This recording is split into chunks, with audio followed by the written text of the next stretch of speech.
But you said in your very first bullet, despite my persistent disbelief, I love this one so much, John.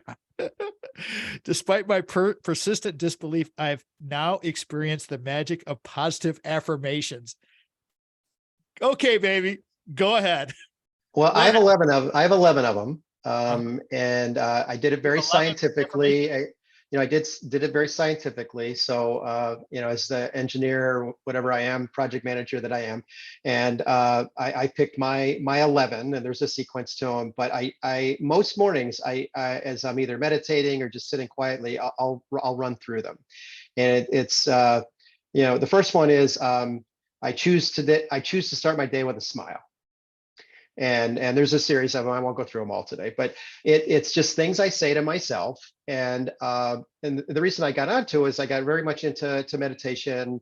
I don't even like to use the cliche mindfulness, but just the need to calm myself on the inside, which led to seeking out. I got certified in transcendental meditation. Whatever your path is, it's all basically the same thing, regardless of what label you put on it. But this idea of positive affirmation has been floating around for a long, long time.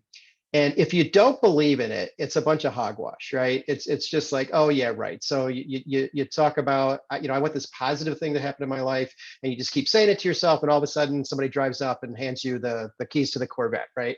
And I just kind of dismissed it, and over again, I would hear stories of how it had worked for somebody, and I would just say, yeah, whatever, But really, at the end of the day, it's whether you call it prayer, or you call it, those things you say to yourself, to your higher power, your higher self. And that's the tape that's playing in the background as you go throughout your day. And if it's positive, then you will attract positivity into your life. If it's negative, and we all get in those modes and periods in our lives where everything is negative, and all we're saying to ourselves is, you're a failure, you haven't accomplished this, whatever, it's not enough, it's not enough. But what you say to yourself will reinforce how you think and how you view what's happening in your life. And so this idea that positive affirmations have a value, because I get into situations now where I would react in a negative way in the past, or I didn't deal with them very well.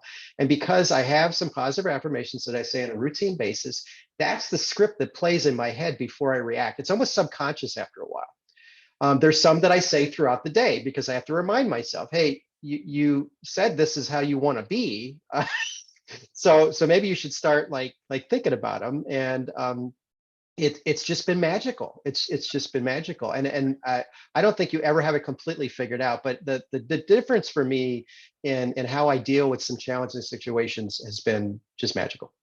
Hold that thought, because I want to come back to this. The inner voice stuff is so important. John Broschak's with us today, the Renaissance Man too. We'll be right back.